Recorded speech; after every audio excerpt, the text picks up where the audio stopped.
I didn't know Charles Bishop. I had heard of Kenyatta Cavil. I didn't know who he was. I seen his name on the internet. Trevor Jones, I think I may have heard him on a broadcast watching a MEAC game once upon a time, and it goes on and on with the different people in this in this organization. I knew the people from Onedin. I had read them. I didn't know them. I knew of them. So it just kind of goes on, and having that support group. Now I can pick up a phone. Hey, Trevor, you got a moment?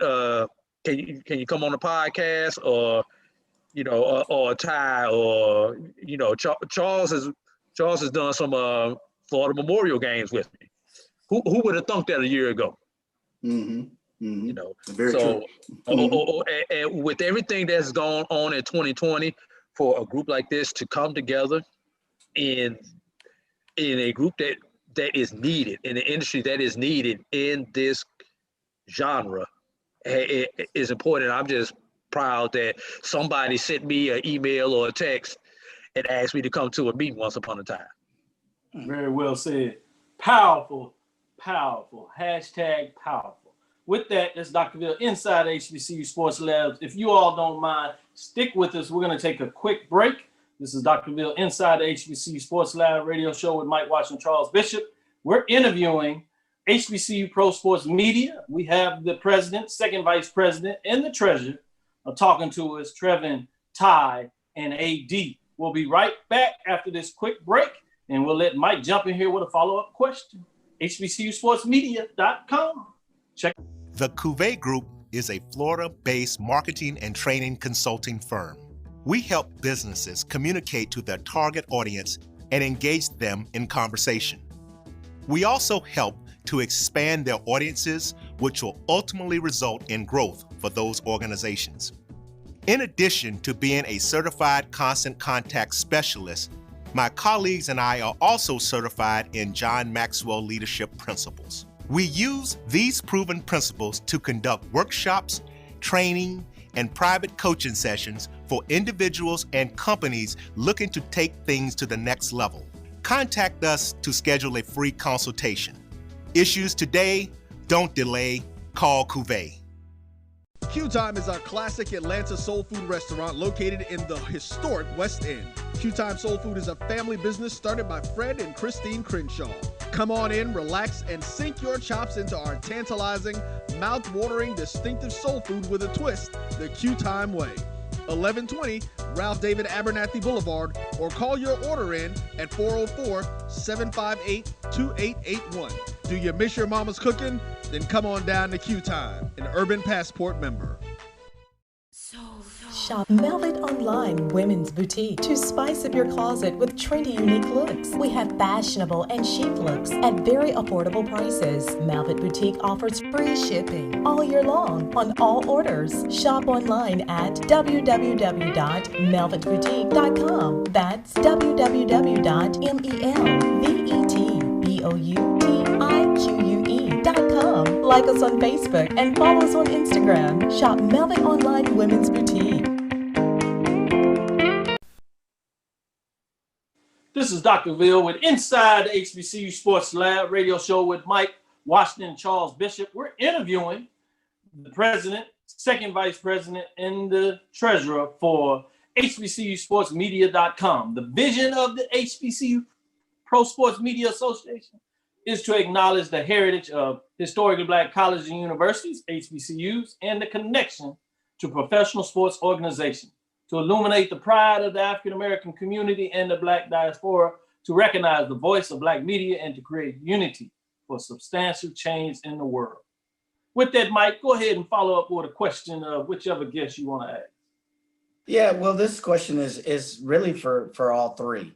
If you look at, HBCU media, one of the concerns, if you look at it from a pure business marketing standpoint, is that it's splintered. The market is so big, but you have so many talented individuals.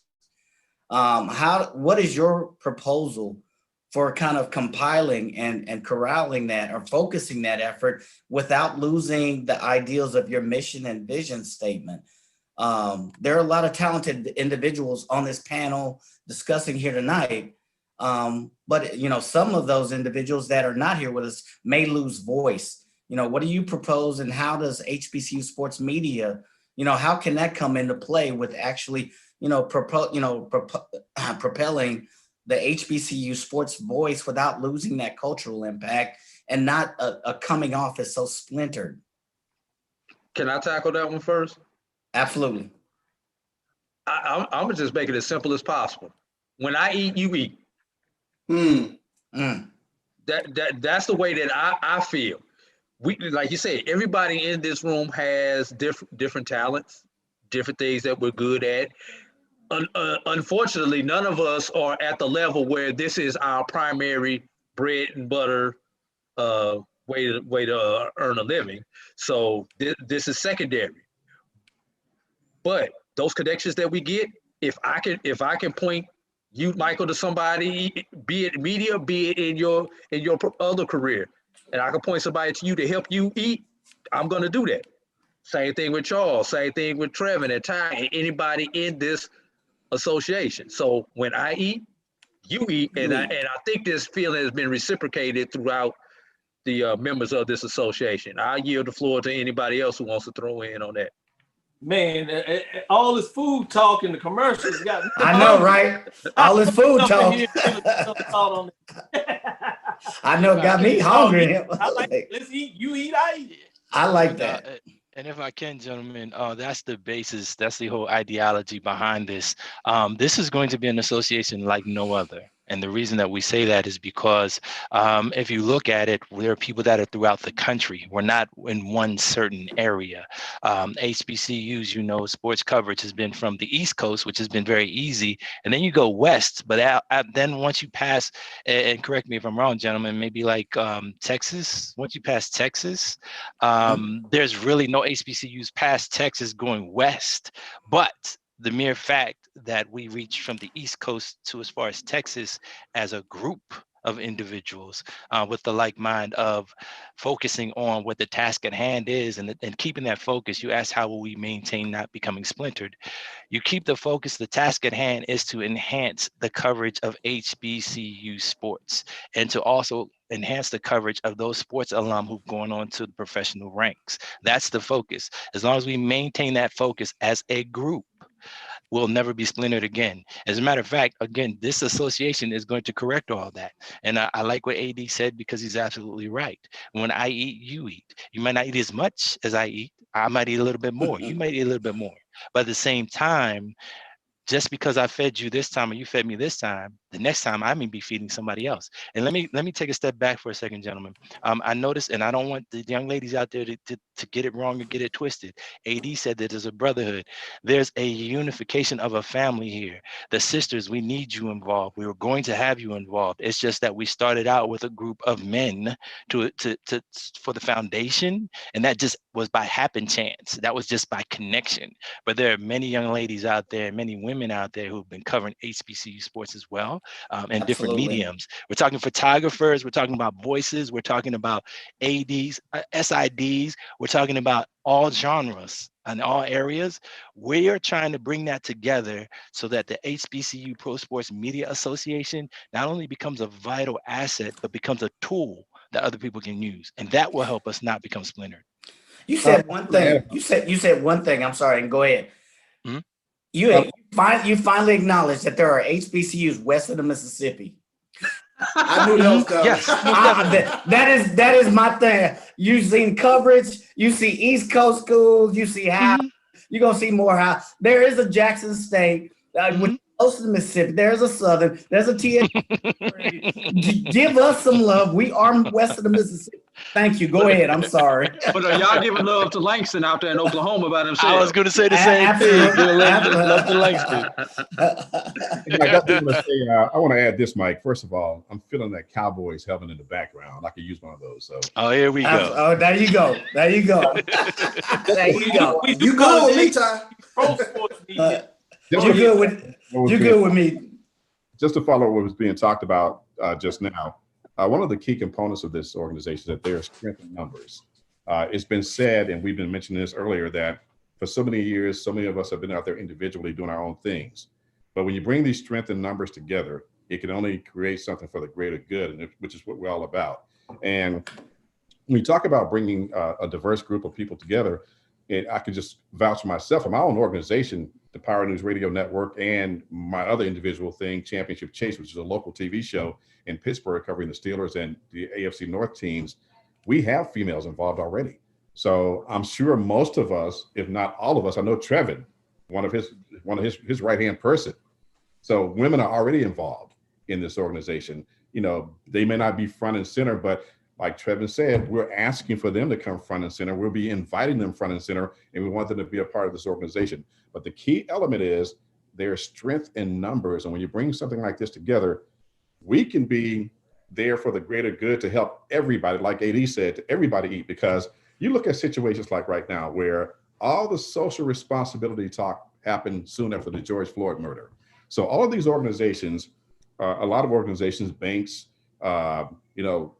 philanthropists, we're saying, okay, we are seeking out people that can carry the message forward that needs to be carried forward. Well, in the sports vein, that is what the HBCU Media Association will do. We can carry the message forward, and we can bring up other people into this organization so that it runs on into the future.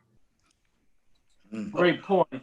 This is Dr. Bill with Inside the HBCU Sports Lab with Mike Washington and Charles Bishop. We're interviewing HBCU Pro Sports Media with the president, Trevin Jones, the second vice president, Ty Miller, as well as the treasurer, A.D. Drew. Like we said, we have many other people involved. You'll go to the website and you get our first press release, you'll get a second press release, and you'll get some specifics on individuals. With that, I wanted to give the president, Trevin Jones, a closing thought, and thank you for joining us today, taking out the valuable time out of your schedule. Oh, it's greatly appreciated. First and foremost, it's the HBCU Pro Sports Media Association. No, everybody gets it wrong. Somebody tries to change the name. I want all of you to know who are listening and watching. Everybody here already knows it's the HBCU Pro Sports Media Association. We will be here. We started May 8th. We're going to be around. We are established and growing. We're trying to get involved. We're inviting members, people to become members. We're talking about you, play-by-play analysts. We're talking about color commentators. We're talking about PA announcers. We're talking about the voices of HBCUs. We're talking about photographers. We're talking about sports information directors, the whole gamut. We want you involved in one way, shape, or form, because the connection here with the HB Pro Sports Media Association is going to bring the unity that we need in 2021 and moving forward to make everything a success with the coverage of Black college sports and those students that go on to become professionals, because they always give respect and honor their alum. So we're here to help with that, and we're going to grow. I just want to say thank you to all of you that are involved already, because Roy is behind the scenes right now, but Roy's involved too, so don't sleep. We're trying to get as many people as possible as we continue the growth. Thank you, gentlemen. Very great closing comments. Again, this is Dr. Bill, Inside HBCU Sports Lab radio show with Mike Washington, Charles Bishop, interviewing Trevin, Ty, and AD of the HBCU Pro Sports Media Association. Check us out. Go to the website, www.hbcuprosportsmedia.com. Get more information, and we'll have some follow-up interviews as we'll bring in different people involved in the organization so you can get a little feel from everybody. This is just one shot at it, and just wanted to formally introduce everybody and jump off, if you would, in regards to where we're going as we move forward. Thank you, gentlemen, for your time. Thank you. Thank you, guys. All right, appreciate you, Doc. Thanks, fellas. I appreciate it. Great article, Doc. Yeah. Thank you. Give me the hat, man. Oh yeah, that article was great. There you go.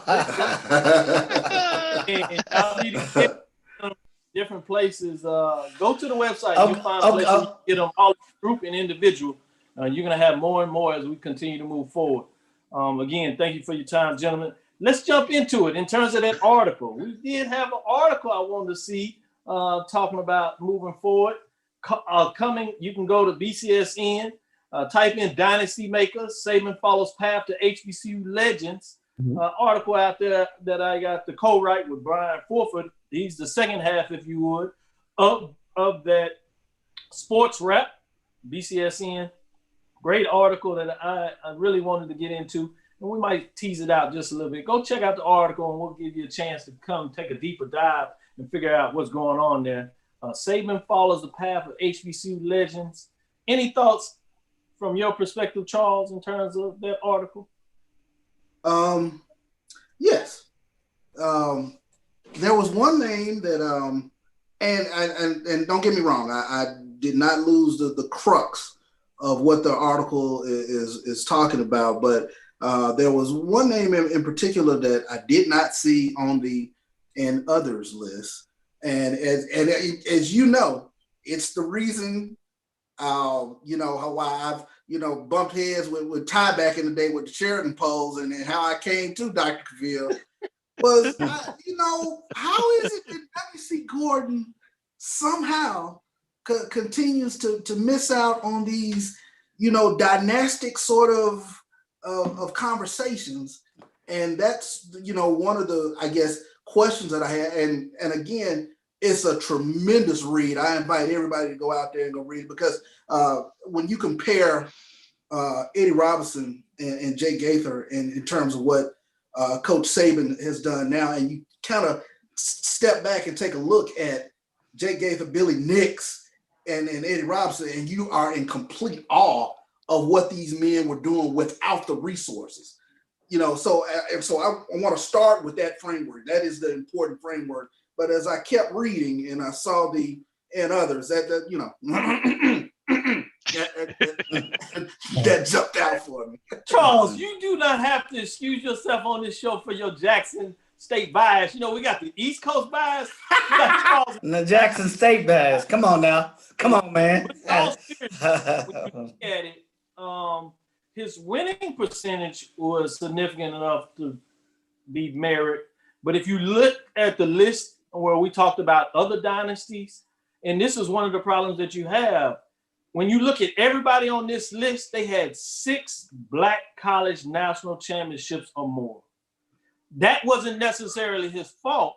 I will hear to you that, but that was our breaking point, because we were trying to look at, me looking at statistics, and I'm not saying that it was necessarily right, but that was the crux of your answer when we had to separate it. And so we looked at a lot of these different individuals. We started with those that were really back in the day that kind of came in at crux. And that's why you had 3 foundational people that we looked at, that we pulled out, that really separated from the field. And there was some question, and to be frank with you, to see if Billy Nix should be in there.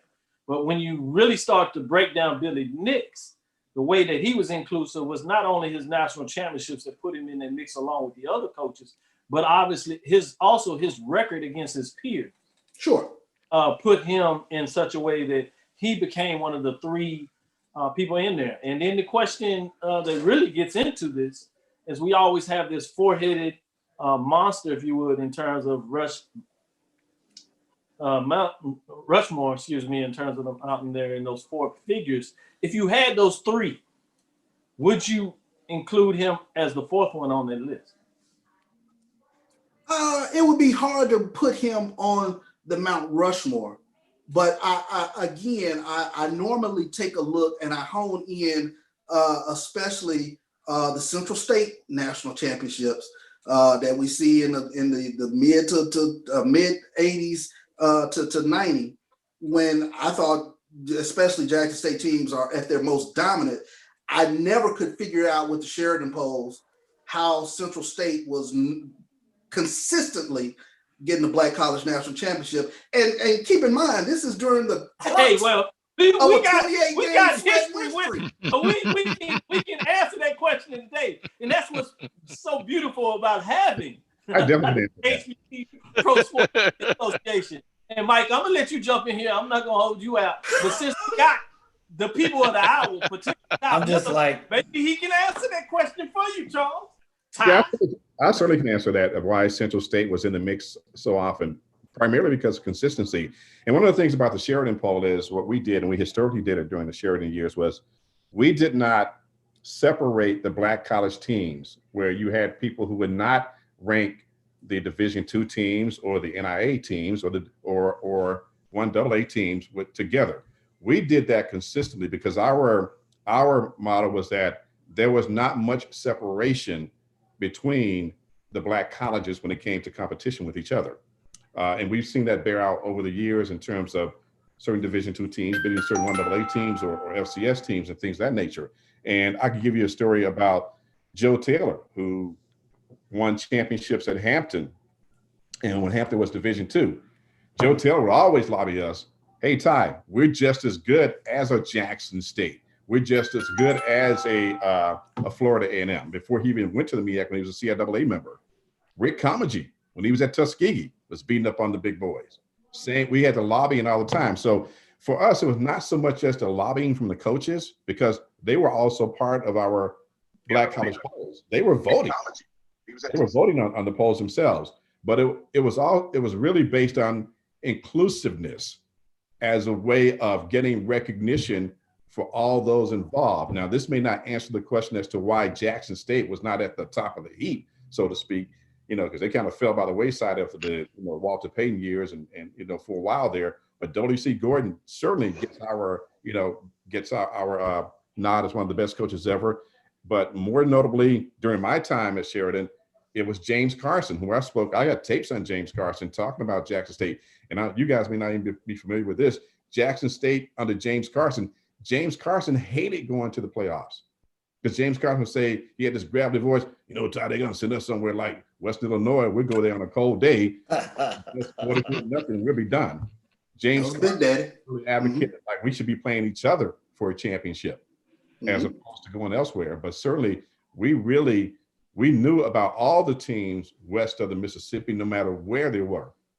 We knew about all the teams. And one of the things about our poll used to run in the New York Times, and often it would be said that a lot of people didn't know certain colleges existed. And that I thought was part of the beauty of our polls, that we didn't separate them. We ranked them together so that all colleges, based on their prowess on the field, could get recognition nationwide. Well, I'm glad. I would say this. I'm glad that you did rank them together, because one of the reasons I even had a voice is I was one of the first ones out there to create two different poll frameworks. And that was just because of all the conversation. But look where we are now. We're all together. Not to say that one is right or one is wrong. Right. The fact that it gave me a platform to put my foot in there. So it's a great point.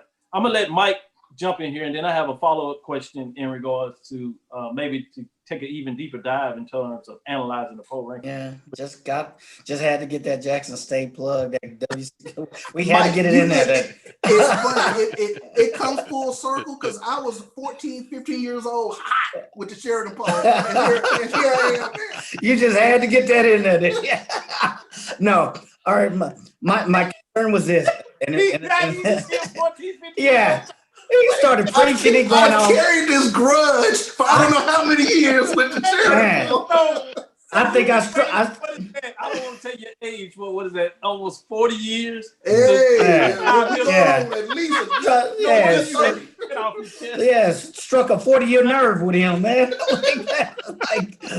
All right. So my concern is when you compare the data and the statistics in two different sets. You started out with Saban, and this is a great article, don't get me wrong, but you compare Saban, you mentioned Woody Hayes, and then you compare the greats.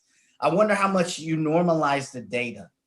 You know what I mean? So you look at what, when Eddie Robinson got to Grambling, it was Grambling Normal College. When the great Billy R. Nix got to, it was Prairie View Normal College. They didn't have the $1 million budgets.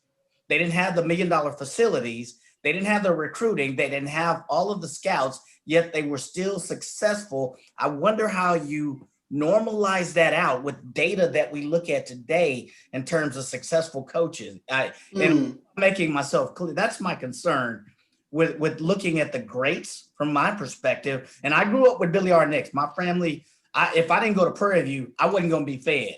I was raised on Billy Nix and going to, the Hill. But there were other greats. I always joke with CB. I always joke with others. But when you compare the greats of HBCU errors, how do you normalize that with the Sabans, the Woody Hayes, the other folks that you brought up in that, and normalize the data a little bit? Well, first, this was the article, and this was not statistical research. So let me put that out there now that you're in the doctoral program and you want to normalize class. So I understand all that madness because I've done it a couple of times. As I said, my mentor made sure when I published those papers that we did that. But in all seriousness, I think when you look at it, even if you normalize it, you just talk about great teams and great teams, right? The biggest thing that you can talk about now is one knock that you can say about Nick Saban. He has everything. Yeah. There is no question in regards to the resources that he needs that he gets for his program. Those institutions didn't have all of it. Right. So the question may be how you normalize it. May be a process that really talks about the comparative nature of the two. And we'll get a second match up this and talk a little more deep in this. Well, Doc, Lawrence wanted to make sure that you understood from the middle of 1962 to 64, the PVA Panthers won 24 straight games and 2 BCS Black College National Championship. He said, chew on that, Mike. And that was Lawrence B. White. He talking about that copied in the SWAC again. But go ahead, Ty, jump back in here. I think one of the things that's left out of all the conversations about, and I'm an Alabama guy, I grew up down in Alabama, so I've been following Alabama football since I was a toddler, for the most part. You grew up in Alabama, there was scant coverage of Miles College, Alabama State, Alabama A&M, so that's what you grew up in, that culture. So one thing that I always looked at, and I still look at when it comes to sort of dynasties like Alabama, and even when Grambling was a dynasty in Black college football, you got to coach these players up. So I hate people to sometimes disregard the fact that the resources are the reasons these people have these championships. Because number one, how many times have you gotten 5-star players who turn out to be duds in practice and they end up at Black colleges? And I've had people like Joe Taylor tell me, or even Buddy Pugh at South Carolina State, and said, Ty, just because a guy transferred here doesn't mean he's going to play if he was a 5-star, because there's a reason why he's transferring. So in many cases, these kids always have to be coached up. So there's something that goes into the coaching dynamic that I think oftentimes we as people who pick apart, why someone wins or why someone has a huge winning percentage, you cannot take away the human element in terms of how you coach a kid up, how you find out what makes the kid tick, how you can keep that group of kids together like Eddie Robinson did on a bus, keeping players together. So the human element has to be made a part of it, no matter how many resources some may have, because Alabama's not for all kids. Just like the kids transfer, but you can't take out the human element as to why some of these. So it's got to come down to sometimes coaches are fathers, they're administrators, they're socialists, they're best friends. All of the above. And that's if I were looking, I haven't read the article yet. I really need to read it, but that's the category I really put Nick Saban in. That category. He's not just a coach. This guy is a well-rounded guy in terms of he cares about those players, and for the most part, those players care about him. If I can, somebody that's straight from Alabama. See, they brainwash. I know. See, that's that Alabama brainwash. Well, that's that Alabama whitewashing happening right there. I do want to make Hey, Doc, can I jump in real quick? Yeah, hold on one second. I do want to shout out Keith Martin. W.C. Gordon won 28 straight SWAC games. Coach Nix was a great coach. His record speaks loudly for him, but he wanted to make sure he got that in there for W.C. Gordon. So touche, Charles. I wanted to make sure I shared your love, for I won't be able to get you back to the show. Charles we are up upon it. So Trevor, I'm gonna give you a couple of minutes here as we are hard pass on the radio show late live side on KCS 1230, but he allows us to go over a little bit. So just be mindful of that. And I do want to make sure we get a little bit of the basketball poll rankings in here. So your thoughts about that. So we'll hold over and push in there. So Trevin, go ahead. If you would quickly give me your thoughts. I do want to hear them. Yes, I'm only going to take seconds. Coach Eddie Robinson, Coach Billy Joe, those guys were like Ty said, Nick Saban was more than a coach. Well, those guys actually made their players family. Like these were actually families. So the hurdles that they had to overcome, I You know, forgive me, Alabama fans, but I don't think Nick Saban overcame the same hurdles that the gentlemen that we're referring to when it comes to black college football had to overcome. I mean, when you have a coach out there lining the fields, I mean, you had a coach over there. I don't even think Coach Eddie Robinson had a stadium when he started. So it's like when you're talking about those comparisons, there's no comparison. And when you talk about normalizing it, you can't normalize it. I mean, history is history. If you research your history, you'll see that there's been different sets of history for different sets of individuals. I'll just leave it right there. Ooh, man, this is fire. We're gonna have to pick this back up. This is good. Can I get one quick one? Here go AD. Jump in here on a little spot, you know, make it quick, AD, but go ahead and say something. I'm gonna take 30 seconds. I'm glad y'all realize that there are HBCUs, just like there are HBCUs west of the Mississippi. There are also HBCUs north of the Mason-Dixon line. And I'm glad y'all recognize that Central State was a dynasty during its day with Coach Billy Joe. There you go. And and if you talk about that Mount Rushmore, you have to seriously consider putting him on that Mount Rushmore, not only what he did at 3 different levels, but also for some of the people who came off of the Billy Joe tree. That's my comment. Can't be borrowing my term. West of the Mississippi, you gonna tee off on that. Don't borrow my term. I throw a flag on the play right there. I had to take your analogy and one off. Exactly. Man, we're gonna have to take a deeper dive and bring some of these gentlemen back to really get into discussion of the article and really the second part. And for all those out there following us, those 3 that we have out there, who is the fourth person that you put on Mount Rushmore in terms of HBCU football coaches? Who are those 4? We got 3 listed. I want to see if you have 4, or you might be like Charles. You might want to take one of those down and add 2 of them. Let us know. I need to see Rod Broadway somewhere. Good point. He didn't have the champion. He didn't do it as long. Now, in terms of cross, what he did with cross divisions and multiple plays, like, there's not an argument that somebody has done it better. But again, the threshold here was 6 Black College National Championships. And it creates a fine demarcation in regards to who's in, who's out. You may have other arguments and you may create a different framework of how you measure it. But one of our key indicators was winning percentage. What did you do against your peers at that time? And the third one, that was really the first one, the highest one, is did you get to that 6 HBCU National Championship bell cow limit, which really separates the Mount Rushmore from the rest of the pack that are historic, but separating that line. With that, as we start to close, I did want to get a little basketball because y'all done stole all this football time. My basketball folks gonna be mad at me. Let me give you the top 5 rankings because Drew has his coming out, and you can go and compare to that. Obviously, Jimmy's is out, so his is out, and he adds players of the week. So go check that on BCSN and compare it to what we got. Let's start. Women are Chivalry's not dead. Start with the women. I want to get y'all thoughts on this. Y'all can jump on here in terms of giving us some feedback later. But those still receiving votes: Alabama A&M Bulldogs 4-2, 2-1 of the SWAC. Alcorn State Braves 4-6, 4-2 of the SWAC. Grambling State Tigers 4-4, 3-1 of the SWAC, and Southern Jaguars 4-8, 4-2 of the SWAC. Obviously, this poll is released today, so it's the games inclusive of yesterday, last night, released today. Top 5 programs starting at number 5 on the women's side. Morgan State Bears 6-2, 3-1 out of the MEAC. 1 first place vote. They fall all the way with 61 points. They were previously 2, but staying in that category. You have number 4, Jackson State, 6-5, 5-1. Both of those teams didn't play, so it kind of hurt them not playing. They do earn a first place vote in Jackson State Lady Tigers that they didn't have. They stay at number 4, move up to 70 points. You have number 3, Alabama State Hornets, 4-1 overall and 4-1 in the conference race. Had their first loss to Southern last. Stay at number 3, lose some first place votes, but they remain 1 with 81 points in the poll. Number 2, Howard Bison, 7-2, 3-1, did not play. Stayed number 2 with 83 points. They dropped down, lose that number 1 ranking.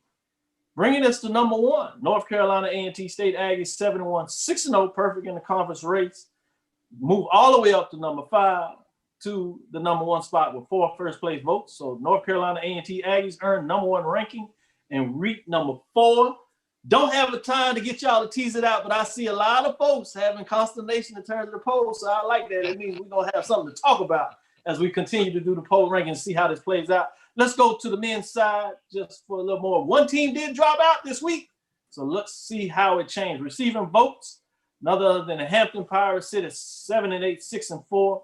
Morgan State Bears 8-4, 3-2. Both Morgan State of the MEAC, Hampton now the Big South, excuse me. Started putting back in the MEAC. That would have got a lot of people upset. Southern Jaguars 6-3-2, 27 points as they receiving votes, meaning they fall out of the poll, as I said.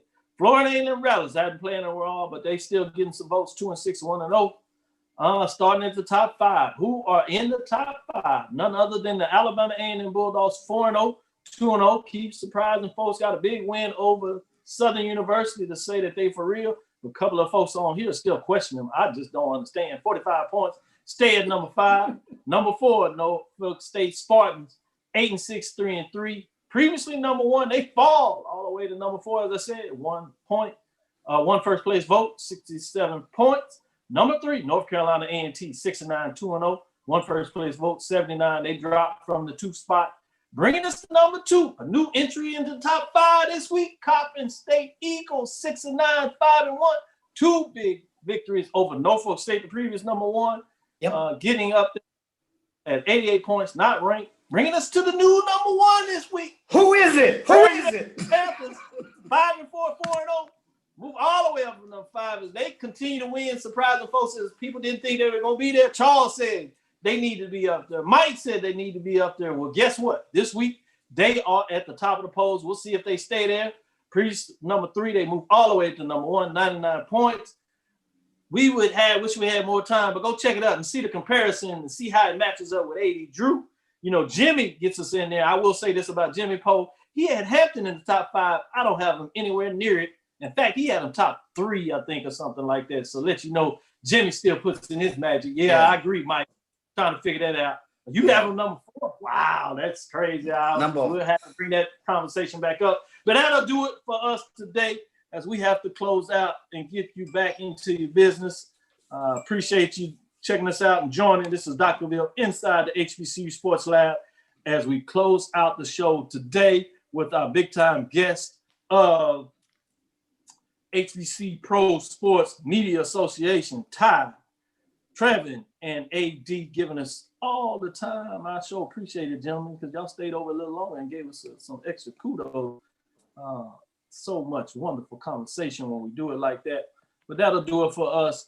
Again, thank you for joining us for Inside the HBCU Sports Lab. Make sure you share our podcast with your friends and colleagues. I am Dr. Kenyatta Cavil, the Dean of HBCU Sports, the College of HBCU Sports with Mike Watson and Charles Bishop. Hope you enjoyed our interview with our guests, bringing us hot and heavy. Again, we want to thank you for listening to Dr. Cavil's Inside the HBCU Sports Lab with Mike Watson and Charles Bishop every Tuesday right here at 6 o'clock. We look forward to next week, and we will discuss the latest news in the lab. Follow me, Dr. Kenyatta Cavil, Twitter, Facebook, Instagram. That's Dr. Kenyatta Cavil. Again, that's Dr. Kenyatta Cavil. Dream big, continue to move forward. We will talk with you soon. Charles? Of course. Mike? Lecture. Dismiss. I hope my team they won. I tune into the HBCU Sports Lab to see if my team won or lost. If they lost, I'm quiet as a mouse. But if they won, keep tab. I'ma do the dab, Dr. Cavil, he know what he be talking about. Mike and Charles, they know what they be talking about. They compress the analytic data with this hip hop. If you know them like I know them, they gon' tell you if your team, if they won or lost, and who the ball. So listen to Professor, yes sir, and pay attention, cause he gon' teach a lesson. And you gon' learn today, how your team they play, how they play, boy, you gon' learn today, how your team they play.